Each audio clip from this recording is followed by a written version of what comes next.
Welcome, brothers, to a conversation around the fire.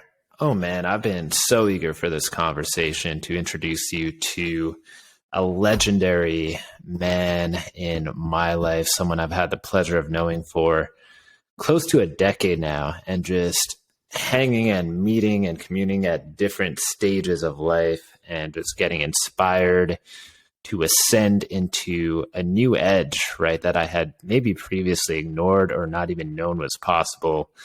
But I suppose as a human optimization consultant, leading men beyond those edges is just part of what he is and what he does and what he inspires through his mere presence. Cody Crockett, Dr. Cody Crockett, welcome to the show, brother. Appreciate you inviting me on to have this conversation, brother. It's going to be a remarkable conversation. Certainly. So there are so many different entry paths we could take to this conversation. We could talk about meeting at a men's retreat in Colorado in 2017, right? We could talk about going through an initiation into plant medicines together in Peru in 2018 or 2019, I believe. And I want to start with what's most recent and what you have, in a way, initiated me into unexpectedly over the last month.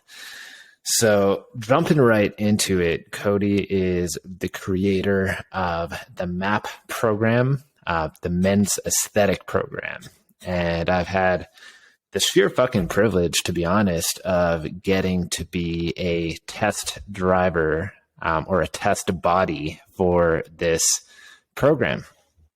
And man, when that opportunity struck, and I remember we were having a conversation and just catching up as brothers and learning about what you were up to, and just the word aesthetic, right, and the intention of that program activates so much, right? On one hand, it activates this desire, right? Like, fuck yes, I want to be shredded. I want to know what the fullest potential of this male masculine body is.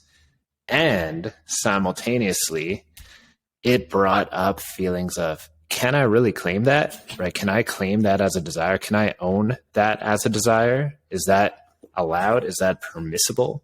And these sneaking little pieces of shame that say, like, fuck, I can't claim that, right? Like, almost as if that's an embarrassing and shameful thing to do. So I'd love to just open it up to you, brother, and like, honor you for just being so unapologetic in that reclamation that, fuck yes, this is about claiming the fullest potential of our bodies, right? And striving for an aesthetic ideal without apology. And the second question, right, is like, was there work to be done to get to that full reclamation, or was that just such a natural thing you were able to own throughout your adult life? Yeah, brother, thank you for the question. And, it's amazing to see your progress in just this short period of time with the MAP, the men's aesthetic program. And it's really interesting, this point of giving ourselves permission to step into being aesthetic. Because so many people look at aesthetic as being a superficial aspect of just being vanity, out of vanity, and just building yourself up, and just this appearance of building yourself. And so many people look at that as a negative thing, as if you shouldn't be concerned about appearances. But yet it's so important, because if we look at the world we live in nowadays, how much of it is based off of appearances? We have social media.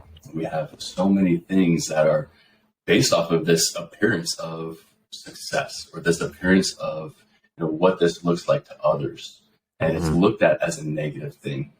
But when we can actually look at the benefits of being aesthetic and the advantages of what comes with being an aesthetic person, having an aesthetic body, there are undisputable objective benefits to having and building an aesthetic body. So when we can actually own that, and we can look at these benefits and understand that this is actually a massive thing to give you an edge in life, and to ruthlessly just say, hey, I'm going to claim this, and I'm going to pursue building myself up because I want to be the best version I can be in the way that I look, in the way that I show up in the world. And when we can show up in our best being and being the best person that we can be, other people see that. And when you meet somebody, Ryan, for the first time, you first see how they stand. You see how they convey themselves, how they are dressed, their posture. So much of this stuff may seem superficial, surface level, but it goes much, much deeper. So yeah, there was a big part of just overcoming this sort of hurdle of getting past what are other people going to think. People think this is just out of vanity. They think that, oh, well, you shouldn't be concerned of appearances. Well, in fact, we're all concerned with appearances. Whether we like it or not, we're always judging based off of appearances. So if I see somebody, I can tell they're well taken care of, they have good posture, that they're fit. That tells me a lot more about who they are at a deeper level. So even though it may seem just based off a surface level thing, we can actually go a lot deeper and learn more about who that person is behind that body. There's something really profound there. And I want to put a bookmark on how aesthetics actually is a form of functional training in of itself, right? The function it's serving might be different than how we would typically think of functional training, but it does serve a purpose, and it does change the tone or the mood or the context of how you're participating and showing up in the world. And I want to go back to that reclamation because you brought up some interesting points, right? The fear of appearing vain, right? The fear of being judged as narcissistic, the fear of being shamed for even desiring to be ripped and aesthetically in your fullest potential, right? And I have felt that, right? And it's such a subtle conditioning. Like when, how, and where did it become vain to simply want to look good, right? That is such a core innate desire, right? To present ourselves in our most aesthetic, pleasing, satisfying way. Why shouldn't we want to relish in that? Why shouldn't we want to claim that? And it really got me thinking, right? Like, A, where that came from, right? Where did it not be okay to want to be ripped and look good, right? Which is odd and very weird, especially in a cultural conversation around body positivity, which is a whole other stream of thought in of itself, right? But in a world that promotes, or a culture that promotes body positivity for almost everyone and anything except for the dude who just wants to be fit as fuck, right? Like positive for everything and everyone else, but the dude who wants a six-pack, traps and pecs and takes a gym selfie, fuck that guy, right? And I just find that whole conversation totally strange and makes it even more difficult and challenging to claim that as a goal. It's such a great point. And I think there's multiple aspects to it. I think one of it is, looking at society now. There's this move towards all-inclusivity and not wanting to step on toes and ruffle feathers. We don't want to upset anyone. And so we have this, if you look at the average person in society now, the average person is overweight. It's normal and acceptable to be morbidly obese. Is that healthy? Is that aesthetic? Not necessarily the aesthetics we're going for, and it's certainly not healthy. But I think it comes from a place of not wanting to upset people. So it's kind of into this world of so many men are afraid to claim this desire to want to build themselves up and build an aesthetic body out of the fear of upsetting someone, or it comes from a place of like this deep-seated, almost like being the nice guy. If you don't want to claim something, you don't want to be seen as being this sort of, labeled with this term of toxic masculinity or any of these negative terms that get thrown around to try to demean or degrade men. And I think there's a big part of this. I mean, if we even look at the mannequins for clothing now, they're showing mannequins that are obese mannequins, that are overweight, plus size. And so it's almost like society is moving in a way of promoting just feeling good rather than looking good, taking care of yourself. They're promoting this more hedonistic sort of lifestyle of feel good. It doesn't matter what you eat. You don't have to eat healthy. It's just how you feel. If you feel good, if if you're playing video games, if you're watching porn, it's okay because it makes you feel good. And society is moving so much more towards based off of this, be in your feelings. You don't want to upset people. Be the nice guy. And so many men are afraid and they're timid and they're even shameful to want to actually build something that they can be proud of. And it's it's a deep, deep conversation. It's a deep conversation, and it was my experience in just the first few videos, right? The first module of MAP, right?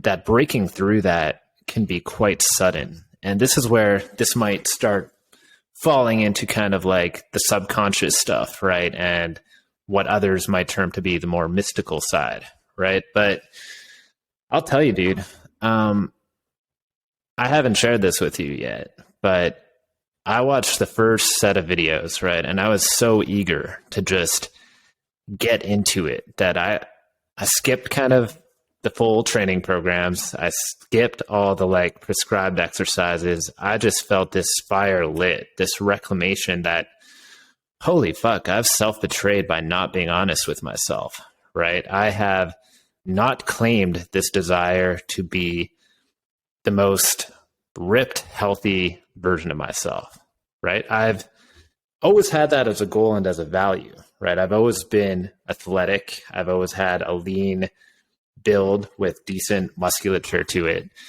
And I've always wanted more, but have refused to claim that as a goal, right? And I'll tell you how this plays out, right? This would play out in me maybe going to the gym once or twice a week, right? Just kind of haphazardly doing what I felt like doing, right? Doing just enough reps to get a pump, but not really pushing myself to what my potential is. And when people would say, right, when people would offer a compliment, right, like you're looking good, right? The shame and the inability to even receive that, and to self-contract in smallness and say, yeah, man, thanks. I'm just trying to stay in shape, right? I'm just getting by, right? As if it is so absurd and dangerous to say, thanks, brother. I'm really working towards this. I am so appreciative that you noticed, right? Which would be a more honest response. So simply watching that first module activated that awareness in me, right? How much I've sold myself short of an actual desire and an actual owning of that desire. And all I did, right, because I was so lit up just by that shift and that reclamation, I think I did maybe one extra workout a week for the next 2 or 3 weeks. Diet didn't really change a whole lot, to be honest. It was already fairly clean. I could probably stand to get more calories and more meals in to add more mass, but diet stayed the same. Workout protocol, exercise selection stayed the same, although I perhaps pushed that a little bit more towards failure.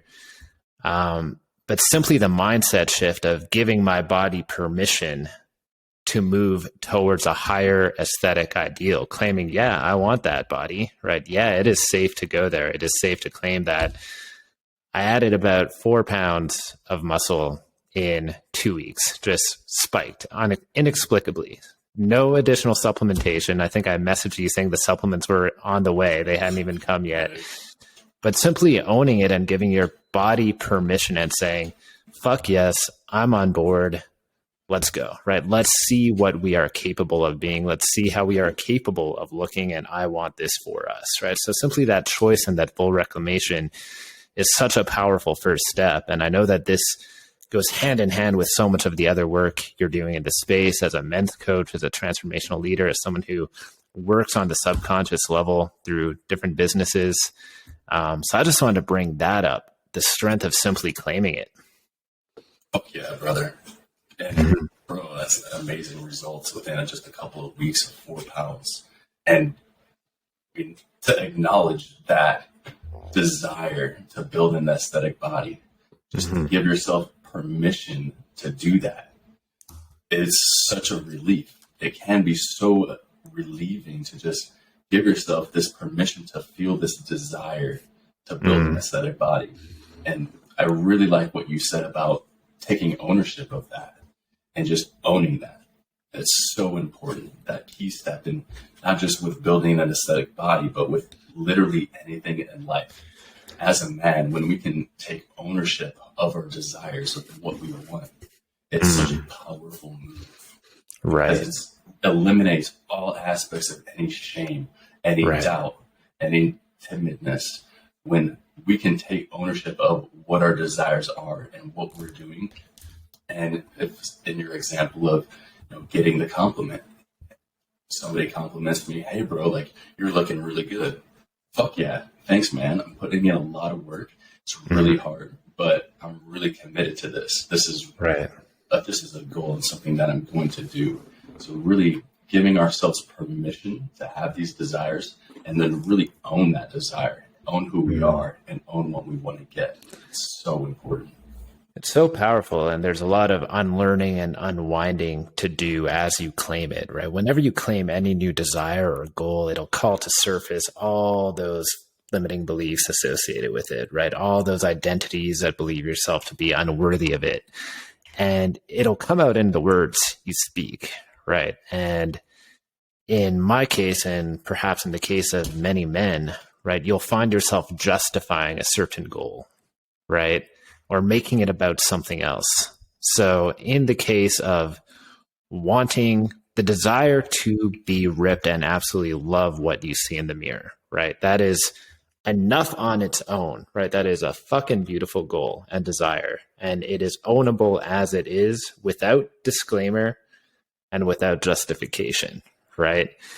And the justifications one may add, right, is, man, I just want to stay fit moving into my 40s, or man, I just want to be able to chase my kid up a mountain when he's, in his teenage years and not slow down. And all those might be true, right? And are still valid. Don't neglect the core desire, which is, I want to know my fullest potential in this body as a man right now, right? And let that be enough, because that is everything. That is true ownership without the disclaimer, without the justification, and without making it about something that is secondary to your true intent around it. 100%. It's almost like when we start to say, oh, I just want to do it because I'm just trying to maintain what I have, or just, I just want to be sure that I can be able to get down on the ground with my kids. Like we disempower ourselves when we do that. We lay down and we end up taking what we truly want, our desires, our goals, and we give it less value than what's really there. And it's disempowering to ourselves, where in the contrast, had we really leaned into that and say, fuck yeah, like I'm really excited to build myself up to have a six-pack. I've always wanted a six-pack, and I'm really truly committed to shredding down this time. I really have a great plan to do this, and I'm going to stick to the plan. I'm committed to this. Even when I don't feel like it, I'm going to be disciplined, and I'm going to do these things. There's a completely different energy behind that sort of an attitude and that sort of response, rather than, like I just want to stay fit and just, we're all getting older. It's like, right. Well, yeah, but, take ownership and, let your balls hang down a little bit and really, take control of what you want. And that's really, so many men are afraid to do that nowadays. And so much of that is pressure from conditioning, from society, what we're being told, and now from women as well. So when we can look at as a whole, like how can this benefit us? What's the value to actually building up an aesthetic body, to owning that, to giving ourselves permission to have that desire, to own that? Not only is that going to help you to actually get results, but other men are going to look at you as an inspiration. They're going to see that and immediately have greater respect. And women are going to find that more attractive. So Right. there's so much more value to really just leaning in and taking ownership of what our desires are. Even just as a holistic practice, right? Because if you are self-deluding in that arena, chances are you are numbing or suppressing desires in others, right? That's going to show up in your career, in your business. I'm happy just making X amount, right? If your true desire is you want your business to fucking crush it, right? I want my business to make 5 million this year, right? If you can't claim that, if it is true, you are out of integrity with your actual desire. There's a form of self-betrayal in that. And I'm not saying that everyone's goal or anyone's goal should be that, for that matter. But if it is a true desire, right, and you are justifying it, smalling it, distorting it in some way, shape, or form to make it perhaps more palatable or safer in terms of how others might perceive it, there's a dangerous act of self-betrayal there, right? There's a contraction there that is going to limit how you're able to show up, not only in that arena, but in all other forms of your expression and your growth. And that's one thing I've always cherished about the body, right? It is one of the most immediate feedback mechanisms for your level of commitment, discipline, and desire, right? 3 weeks ago or 4 weeks ago, I made the decision I desire to have greater muscle definition, greater muscle density, right? 3 or 4 weeks later, the mirror shows that feedback loop, right? Not only the feedback loop of producing that goal and result, but you look in the mirror and you see the discipline, you see the commitment, right? And you gain the self-trust of, I can aspire to this and I can achieve it.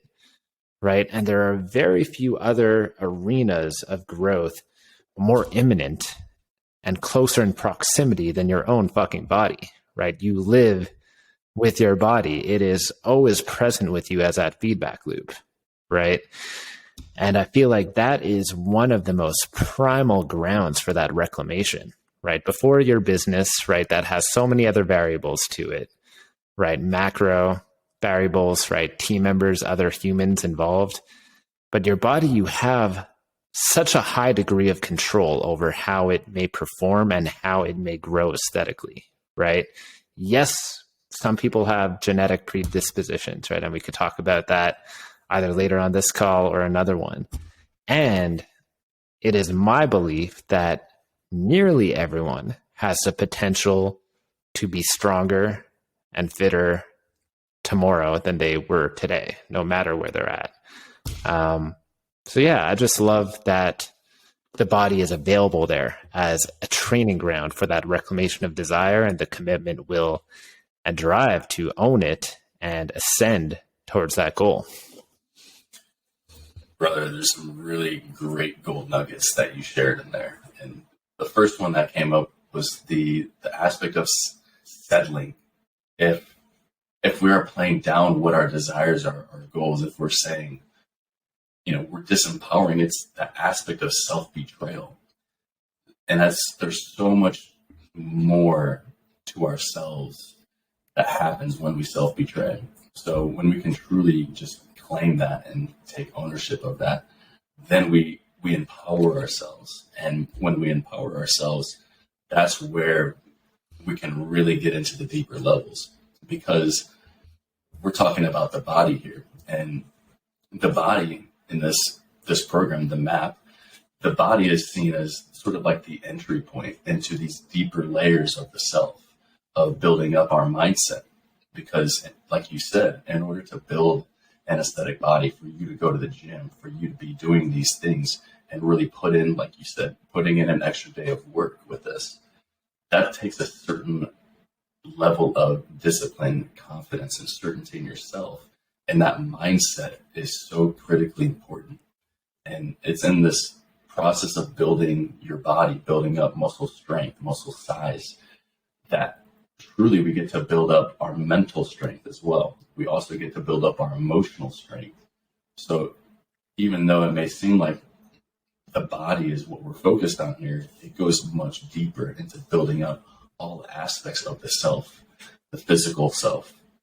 the mental self, the emotional self, and then also the spiritual self. Because going through this journey of building your aesthetic body, you're building up the mental strength, the mindset. There's confidence that comes with building an aesthetic body.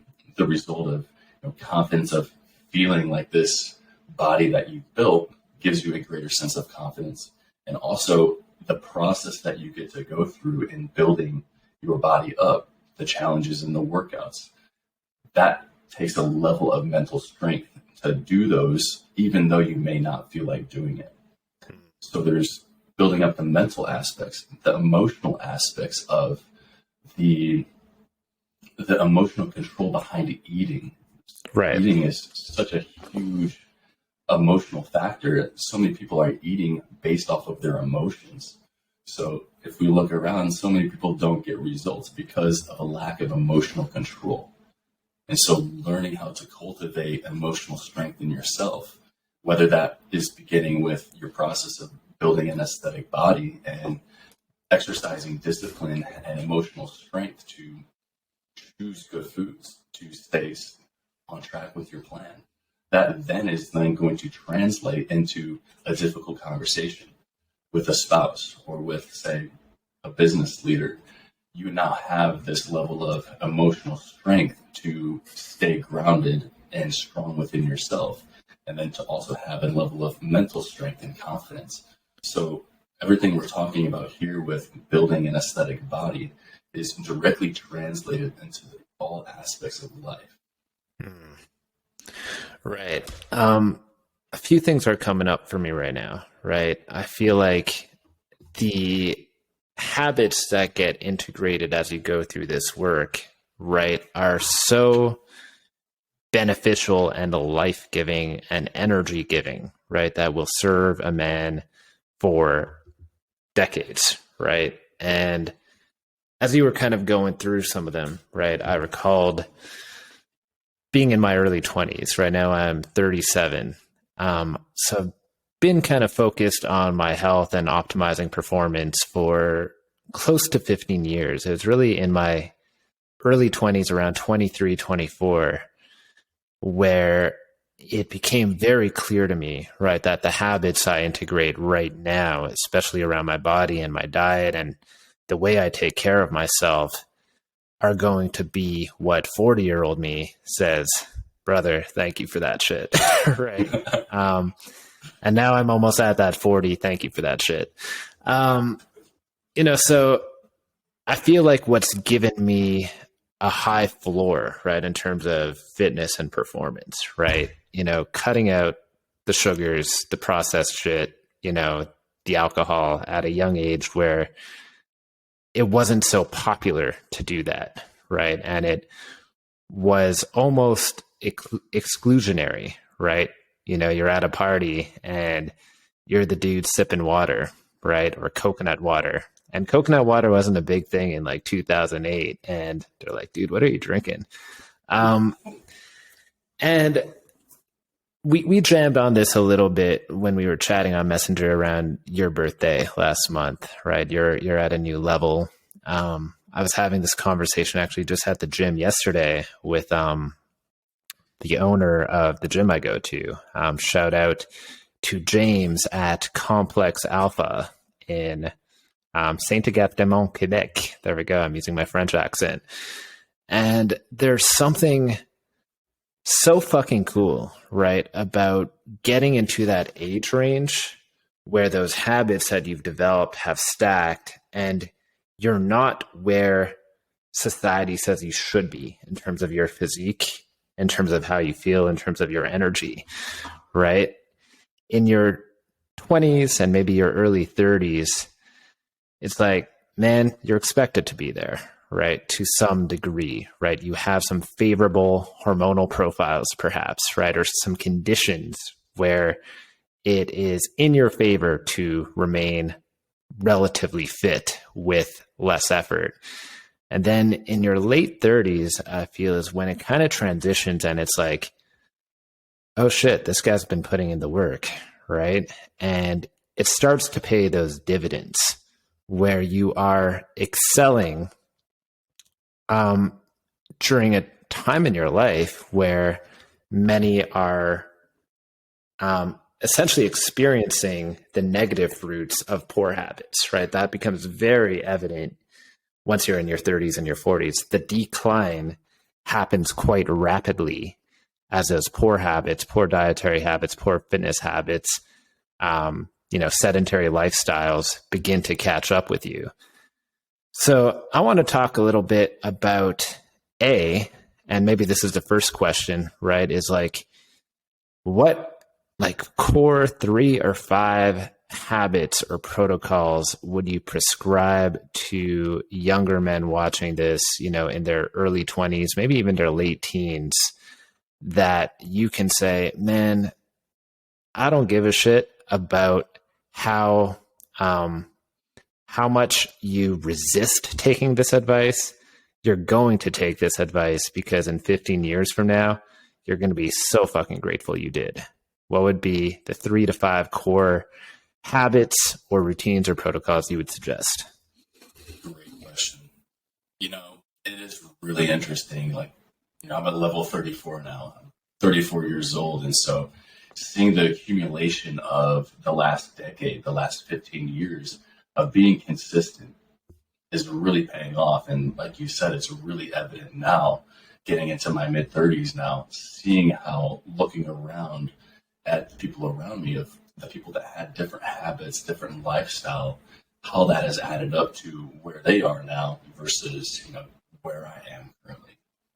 So it is really important that we do begin these, especially in your late teens, early 20s, because that's really fertile ground to set and establish habits that can pay off dividends to come. And so when looking at the core 3 to 5 habits, it may sound really simple, and some of these are really simple because these are foundational. We need to have number one, we need to have sleep. So many people undervalue sleep. We look at sleep as something that we can discard, but sleep is so important, especially nowadays when we're in this world where there's constantly a barrage of media, there's constantly a barrage of information coming our ways, seeking our attention. We get to then set boundaries in how we sleep. And a big part of this is regulating our light exposure. We can control, or at least be aware of and manage our light exposure, meaning, at a grand macro level, it's going to be sunlight. So being sure that we stay in tune with the sun. When the sun comes up, we want to be awake, we want to be alert, we want to be doing our activities for the day. When the sun goes down, that's when we want to wind down as well. I like to liken this to the elements of nature. And so the sun, our sleep, our circadian rhythm, that would be tied directly to the fire element. And so we want to stay in sync with the sun. When the sun comes up, we have a certain hormone profile that is conducive to us being awake and productive for the day. When the sun goes down, our hormone changes and it's more conducive to rest, recovery. And this is a big time when hormones are synthesized, such as testosterone. So if your sleep is sacrificed, if you're underslept, then your testosterone is going to take a massive hit. And I know, Ryan, I know many of the guys in the men's aesthetic program are fully aware. Men's testosterone levels are at an all-time low. There is a testosterone crisis going on. And it's not just men in their 20s, 30s, 40s, but it's also in adolescence as well. So there's a big change in the way that our bodies are hormonally functioning. And a big part of that is the lack of sleep and this exposure to stressors in life. So the first thing that I would say is being sure that we're getting enough sleep, 7-8 hours of sleep. Good tips to tone down and wind down so that we can actually sleep, because I hear all the time, I can't fall asleep. It's so difficult to fall asleep. Well, a tip is to put your phone away an hour before you go to bed.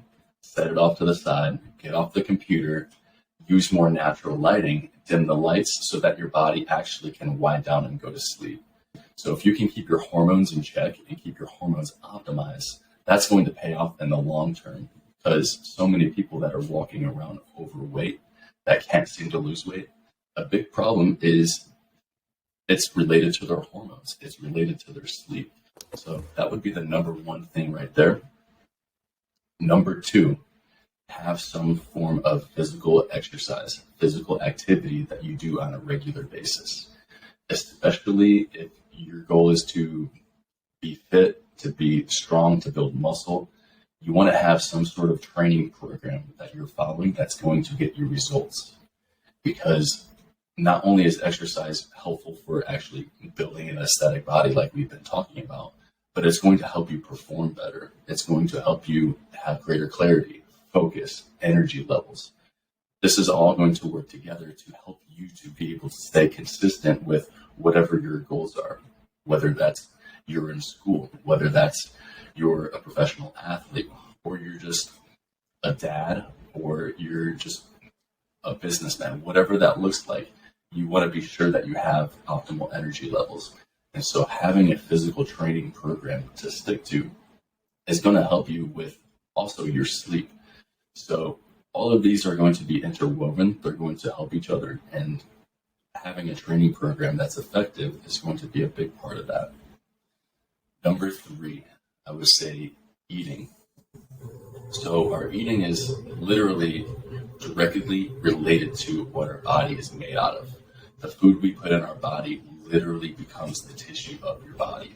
So if you're eating fast food, low quality food that has synthetic hormones, that has many of these chemicals that we talk about that are involved in industrial processing, if you're eating a diet that's highly processed, then you're going to be getting chemicals in your body, and you're going to be not only hurting your hormones, but you're building a body that's made out of poor ingredients. So if you're building a body, you want your body to be made out of quality ingredients, things that are going to help you to be strong, build strong bones, provide you with quality muscle mass. So really sticking to foods that are going to be real foods, foods that your grandmother would recognize as foods. It's really intuitive if you think about what is food. Well, think of fruits, veggies, protein, and especially for men, especially for who we're talking about here, and what our biggest goals are, is meat. We need meat. Meat is one of the most nutrient most dense food that we can eat. It's got protein, it's got fats, it's got everything we need to be able to build a strong, resilient body. So really leaning into meat, and I'll throw this out there, we really go into great detail in the program, but breaking down how much protein we need, it all comes down to being sure you're getting enough protein and getting the right amount of calories. For that, each person, that's going to be slightly different based off of what their goals are, where they are in their journey. That will change how many calories they need. As a rule of thumb, the way that I typically will share somebody to get enough protein is 1 gram per pound of lean body mass. And that is in terms of what you want to weigh. So right now I'm about 210 pounds. I don't know what that is in the kgs, but 210 pounds. So for me, my goal should be 210 grams of protein per day. A really simple way to look at that is 1 pound of lean protein is equivalent to 100 grams of protein. So say if I have 1 pound of ground beef, that's equivalent to about 100 grams of protein. So if my goal is 200 grams of protein per day, I can get 2 pounds of meat in per day, and I'm going to hit what that goal is. So especially for men, especially for people that are training, that are concerned of getting a big, strong body, or just having a lean, shredded body, protein is number one. So that's my third tip, would be being sure that you're getting enough protein, being sure that you're getting quality ingredients when you are eating your protein. So I would say those 3 ones right there. Sure, I have more, but I would say keep it really simple: quality sleep, quality nutrition, and quality training plan. Be consistent with that. And with just those three, right, so many sub habits come online, right? Or so many sub habits that would be non optimal go offline, right? And I also want to acknowledge that there is a certain degree of the odds being stacked against you in those three, right? When you look at what is culturally valued or celebrated or encouraged, right? Late nights, watching Netflix, right? Making an exception. I'm just going to go out to this restaurant, this pub, with my friends after work, right? And have those fries and have, whatever's on the menu, right? And I'll make an exception. We're so great at making exceptions that the exceptions essentially become our lifestyle. So even with those three, embodying them and living accordingly is so fucking radical. And you are going against the grain. And it's so absurd when you think about how simply eating well and sleeping well and caring for your body is a radical leap based on what is culturally available, celebrated, and encouraged. So it is simple work, right? And as I say, it is also challenging work. It requires you to be quite strong in your boundaries, right? In your boundaries and in your self-honoring of yourself, of, turning down that invitation, right? Drinking, water at a party, right? Not going out late, 3 nights a week, right? All these things that are normalized, right? And may derive some enjoyment for you, but over time stack up and lead to certain forms of degradation, right? In your performance, in your body, in your mind, in impeding who you can be in your fullest potential.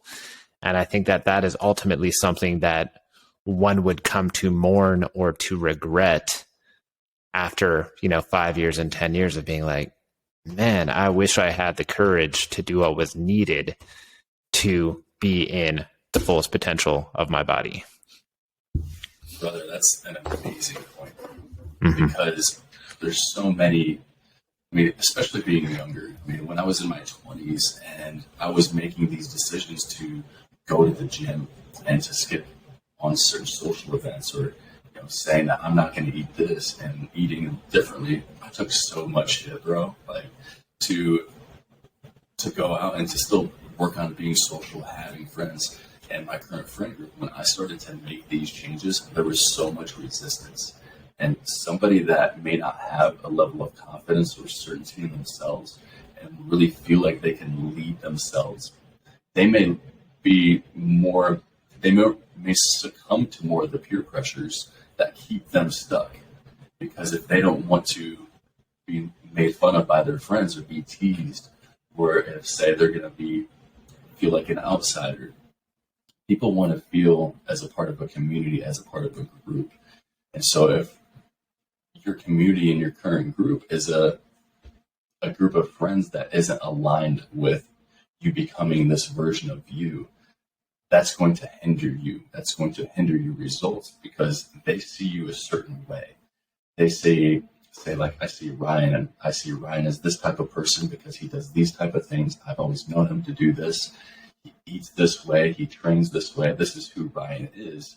Well, now if you, Ryan, decide that you're going to do something different, completely different, then it's like, oh, well, but Ryan's like this. What do you mean? He's not doing these things. Well, what does that mean about myself? How does that reflect back to me? And well, if Ryan's growing and improving and going to the gym and making these positive changes in his life, then, well, that doesn't look good. That makes me look like I'm worse. I'm bad. So much of that it comes back to just believing in yourself and having certainty and really claiming and going for what you want, to own that. So if there is pushback from your friends, that they see you not drinking as much or not going out to the same parties or the same clubs, whatever it may be, to be able to have that level of confidence to say like, hey, like this is important to me. I'm going to stick to this despite what everybody else says and what other people think. Forget what they think. I'm going to do what I know is best for me, and I'm going to do that. And so it can be really powerful to have a brotherhood, to have a tribe of like-minded men that actually want to go on this journey of building themselves up mentally, physically, emotionally, spiritually. Because when you have that support and that alignment, then you're lifting each other up. And then we get back into the old days of how men used to be more competitive. And that competitive nature, being in a brotherhood or tribe where you're more competitive and you're working and exerting yourself, that's one of the best ways to boost your testosterone levels naturally without any food, supplements, anything else, is just being in a tribe of men who want to actually push themselves and be competitive. So it does come back to the people that we surround ourselves with. And for the people that are, the men that are currently in a place where they may not feel like they have other brothers that they can connect with or other men that are on a similar path, this is where, for a period of time before I met you, Ryan, nearly 10 years ago, I was at that place. And there was a level of investments that I was making in order to meet new people and to make these connections, because I felt like I was a black sheep. I felt like I was an outsider, being 22, 23 years old. And I have these aspirations, these ambitions, these dreams, and nobody else around me seemed to be vibing on that wavelength. So to see like, these are my goals, I want to find men, I want to find friends that are aligned on this, that can help me to actually grow and to fill in some of my weaker points and to grow together.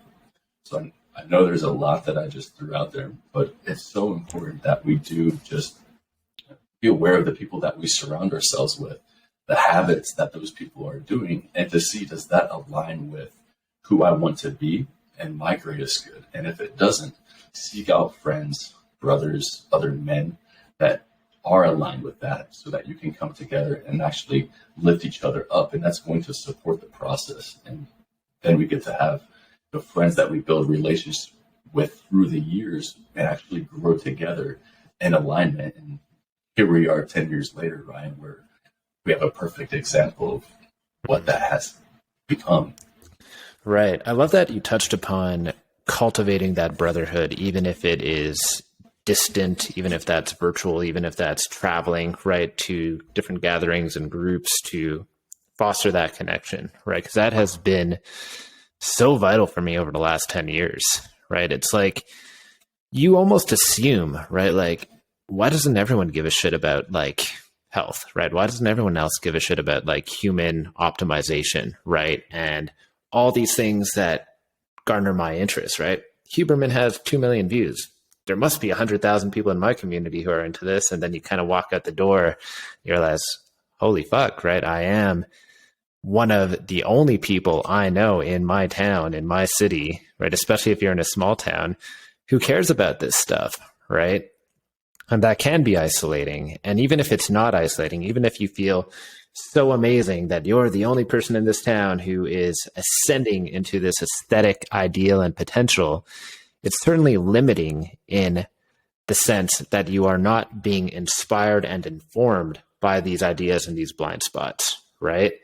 Hanging out with brothers like Cody, right? Like when we're hanging, I'm like, there is this whole side of fitness and of primal living and of these ideals that are within my consciousness, but not yet grounded in my body, right? Not yet activated into something I feel called and inspired to do, that Cody will just be living that, right? And it doesn't even need to be a verbal transmission. It's just like, this man here is embodying and living these principles that I have yet to adopt in my own body, in my own mind, and my own spirit, right? And there's this silent transmission of just being in proximity, just being by the fire, as I like to call it, that you can't help but be inspired and informed to grow in new radical ways, to lean beyond those edges.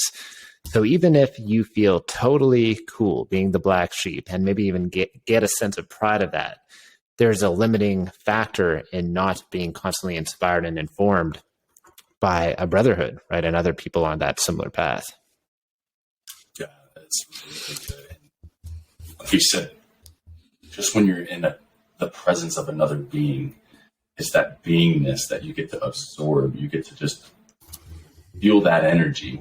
And so much more goes into that than just like the visual appearance. There's so much more that's conveyed, and just the energy of just being when you're in the presence of another person. So when you can be with other men that are on that same wavelength, that same energy, that are on the same path, same goal, dreams, aspirations, we then get that feedback from our peers. So our feedback can actually support and encourage and reward what we're seeking and our progress that we're making, or it can be a negative and it can hinder and hold us back and cause us to start to self-doubt. So when we can surround ourselves and be together, I love what you said of like being around a fire. Like I love being around a fire. There's something so primal of just being around a fire with other men. There's so much that can come out of that. And when we can be with that and be in a place where we're supporting each other and we're giving that feedback and we're giving that sort of encouragement, that support, that's what's going to be facilitated. We're going to get more of that. So just being in that space, being with other men that are on the same wavelength, that's going to help you to grow, or it's going to help you to, go backwards or hold you stagnant.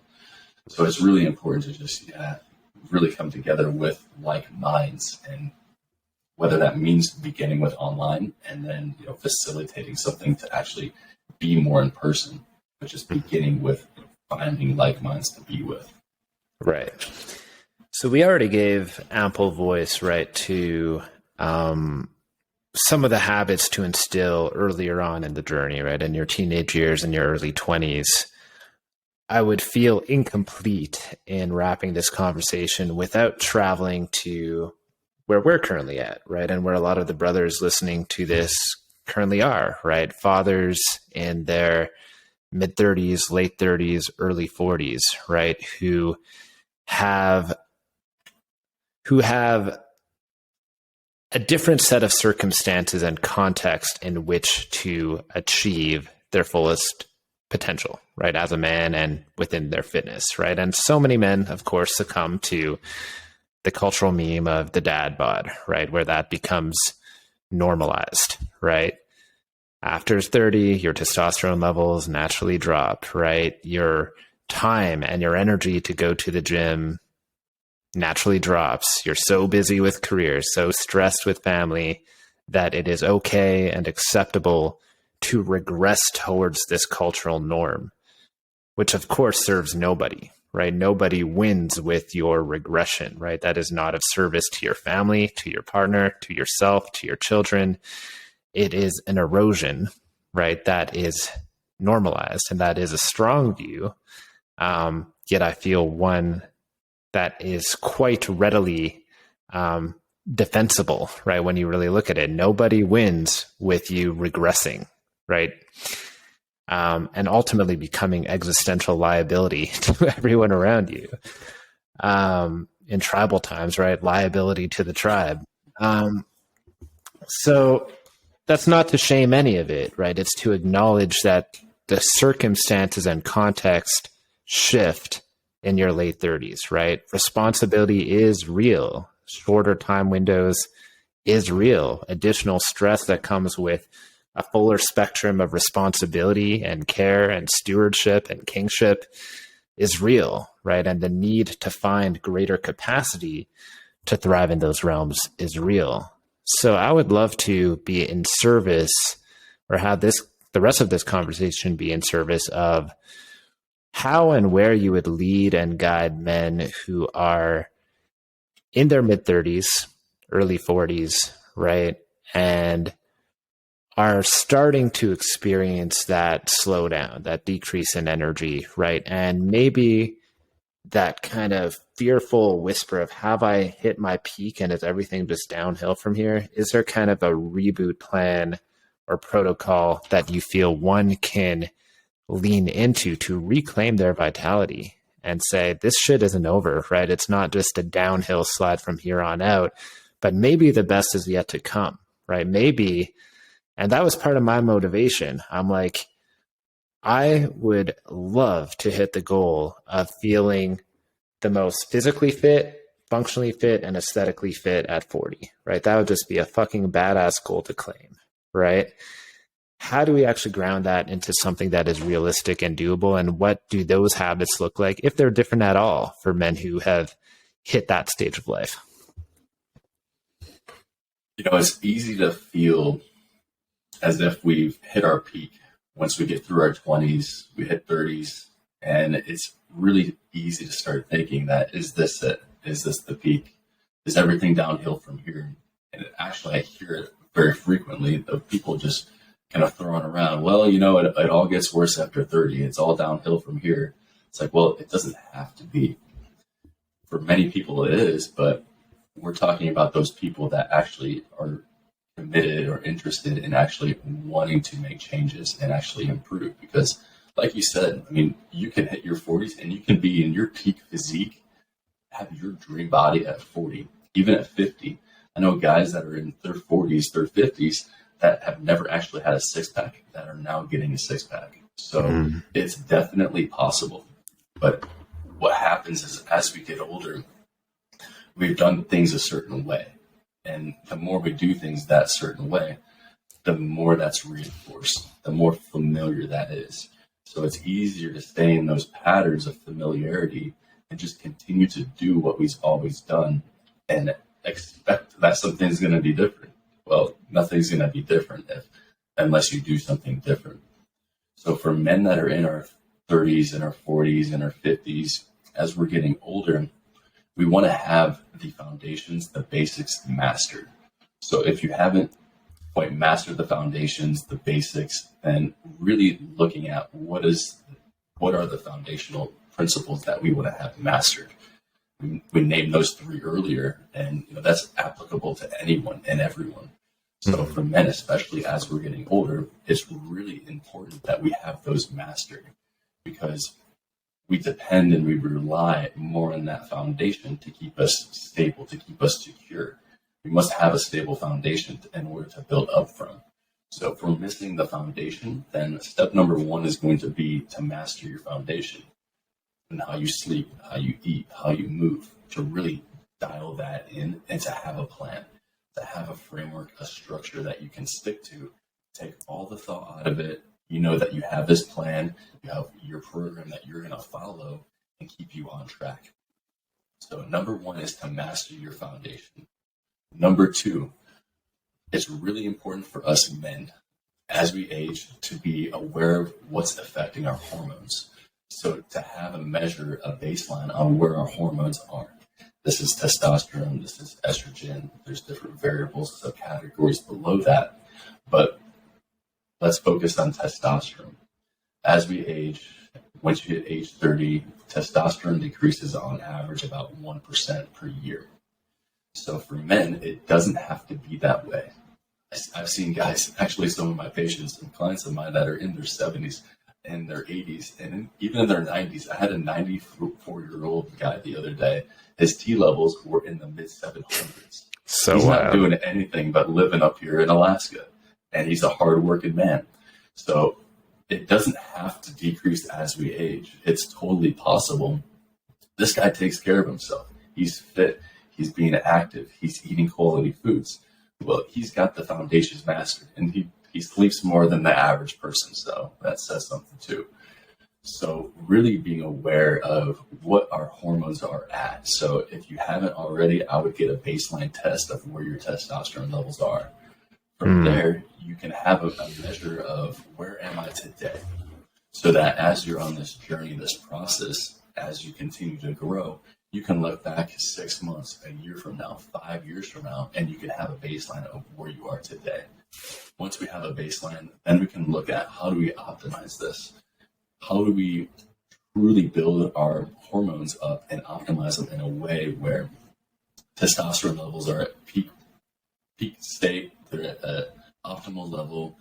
This is going to affect all areas of your body, your mind, how you feel, and how you show up in the world. Testosterone is critically important, and really to dial that in, to the point where, ideally naturally in the men's program, the men's aesthetic program, everything is done naturally. So I give you the testosterone optimization protocols. I give you the 7 strategies to optimize your testosterone in deep detail. Everything from using heat, cold, light, supplements, training, nutrition, everything. And also the things that we want to avoid, because there's so many of these endocrine disrupting chemicals that are in our environment, in our food, in our water supply, in the plastics, the clothing, the detergents, the products we use in our bodies. All these hormone disrupting chemicals are crushing our testosterone, and it's raising our estrogens up. And that's hindering us. So really doing a deep dive into understanding how to optimize your testosterone, because it's only expected to go down as you age based off of the norm, off of what's established by society, but it doesn't have to be that way. I've seen people reverse that so many times. So that's a massive breakthrough thought right there, right? That it doesn't have to be in that state of steady decrease past the age of 30. Because that is a stat and a number most men have heard and believed and succumbed to, right? You ultimately live according to those beliefs. Your body responds to them, right? If you believe that your body is going to be in that state of decline after 30, chances are it will. But you brought up a really fascinating point, right? Around how locking in those foundations becomes so critical, right? In your ideally early on in life and carries through in your 30s, right? And then ideally you have the extra space to give consideration to those optimizations that become so much more critical, right? The supplementation, the lifestyle design, the avoiding, hormonal disruptors, and paying special attention to that.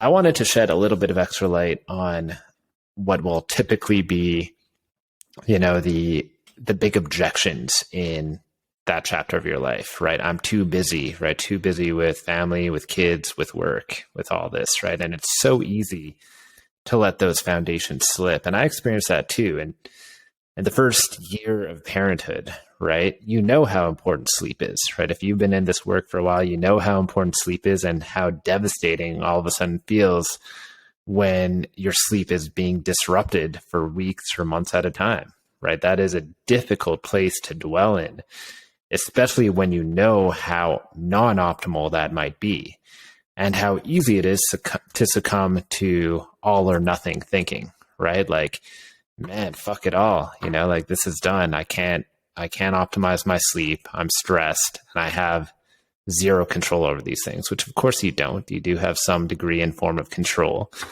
right? And to understand and be okay with, yes, during certain particularly challenging phases of your life, whether that is early parenthood, whether that is a demanding project in your career or your business, there will be periods of time that are, yes, legitimately challenging to maintain the standard you've set for yourself. And it would be erroneous to let them slip altogether, right? I remember that first year of parenthood where there was very little time on my hands, like high intensity interval training on my living room floor, right? The amount of work you could get done with just your body, a couch and a coffee table, and 20 minutes of going hard is incredible, right? Sleep was non-ideal, right? And I found ways to sneak in naps during the day, reorganize my schedule so that over a 24-hour cycle, there was enough rest coming in or as close to it as possible.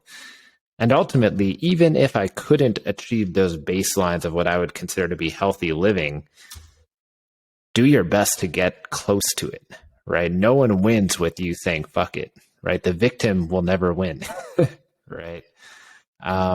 So be okay with your best not being at the standard or level you want it to be, because that is far more effective than succumbing to the victim whimpers of fuck it. And ultimately, it gives you a fighting chance to regain that baseline and those foundations when that challenging context, whether that's early parenthood or a challenging project or whatever it is that is making life more disruptive, If you can maintain 70% or 80% of those habits, then the moment you're out of that challenging period, you have a quicker path to recapturing that baseline. Yeah, that's a great point. And, too, it's like to the point of mastering the foundation, the fundamentals in those situations where, say, early parenthood, or you have some business projects, a high stress situation, or difficult time. What happens is we default to our training. We default to what we know on a subconscious level. So if you've mastered the foundation and you know that regardless, you're going to do some form of physical movement in a day, and that you're going to get your sleep, that you're going to go for a walk, and you have your core foundation in place, when things get difficult, when things get stressful, you're going to default to what you've trained yourself to do. So if over, say, 10 years of being consistent and putting in the work, say, God forbid, you have a sick parent happen, or something happens with a family member, and now you need to handle so much more, take on more of a burden to help out, you can still default to what your training is, your foundation, so that you have something there, a core to go to that can help to keep you stable. Because if there's nothing there to help keep things stable, a core for someone to go to, then it just seems like things can be so much more chaotic than they need to be. So if you have that core foundation to go to, that gives you that stability, that strength. And when you have that, and you can be in a place where you have that stability and strength, then other people can rely on you, and you can continue to be that support, that beam that people can lean on, even when things are difficult for yourself. So really having that core foundation in place is critical for our own strength and stability, but also our ability to serve and to help and to lead others. Because as a man, it's about being able to lead ourselves, but then also it's our duty to lead others as well. I love that, embracing that as a duty, right? Because that is the complete opposite of the victim mentality, right? And the excuse making. In my view and experience, it is such a fucking privilege to be in a functional body, right? And to be in a body that can be of service, right? That can thrive amidst stressful situations, right? That won't collapse when shit gets real. A big blockage that I had to overcome early on was that, all these ideals can only really come online during ideal situations, right? When life is calm, when life is easy, when life is harmonious, when, it's easy when I'm single, right? It's easy when I am, living on my own. It is easy in all these other contexts. And man, you have the joy or the displeasure of living within your body for the rest of your life, inevitably so, right? And you get to choose what that experience is going to be like to some degree, right? And why wouldn't you honor that? Why wouldn't you awaken to the privilege that is, right? And not make that something that gets tended to only when times are easy and favorable and ideal. But it is the most personal, intimate connection you have with your physical reality and how you relate with all these stressors and all these events. And it feels so primary and such a missed point if you are waiting for the outside to be calm before you tend to building your body and your capacity and your strength to actually tend to it. So that's partly why I named this episode, and we'll see if it changes. I called it Aesthetic Awakening, right? Because within that reclamation comes a much deeper reservoir of insights, right? And of honoring of who you are and what you aspire to be. And like any awakening, it blows to the surface all these old, outdated beliefs and ideas and limitations that are so gnarly to look at. It's like, I didn't even know that was there, right? And you have to process that, right? And allow that to kind of rise to the surface, move on, get released. Because, man, to dishonor your body, its function, its capacity, its capability through succumbing to the victim cry of I don't have enough time, life is too stressful, I'll do this, when the kids move out, I'll take care of myself later. It is just such a self-defeat and a self-betrayal. And I urgently invite any brother listening to this to just reclaim that desire towards your health, your aesthetics, right? And the body you get to dwell in during this life, because you are inseparable from it unless you're really good at out-of-body travel, right? And even then, you got to return to the body every now and then, right? At least to eat, and ideally eat healthy foods. So that's my invitation. I would love for men to know how and where to enroll in the MAP program. We're going to include links to that. But I'm in there, right? This is my protocol. This is where I am forming community of my own with the other men who are coming into that program. I haven't had a program in 10 years. I've been winging it, right? And to lean into the expertise of Cody on all things nutrition, supplementation, workout protocols, terminology I hadn't even heard of before, right? You just totally geeked out and cut essentially my learning time down to a fraction and having to compile those resources. So I'm grateful for that, where I get to just show up, plug in my motivation, and get to work. Because I feel like all men listening to this are doing the work and they are willing to do the work. There's just so much confusion and overwhelm as to what the work is. And where there's overwhelm, there's stagnancy. So my invitation is to step into that container if you feel the call, to reclaim who you are, right, as a man in your peak form of it, in your peak expression of the aesthetic that you wish to aspire to be, and enjoy the brotherhood that comes with that, because it is such a special opportunity and such a special gift to get to even aspire to that. Yeah, thank you, brother. And, so many men feel like they have, odds against them. Like, oh, I can't do it because of this. This isn't a good time. Or, I have these conditions or whatever. Well, it's within each and every one of us, each and every one of you, to build yourself up. It doesn't matter where you are. It doesn't matter how tall you are, how short, how big, how small. None of these things matter.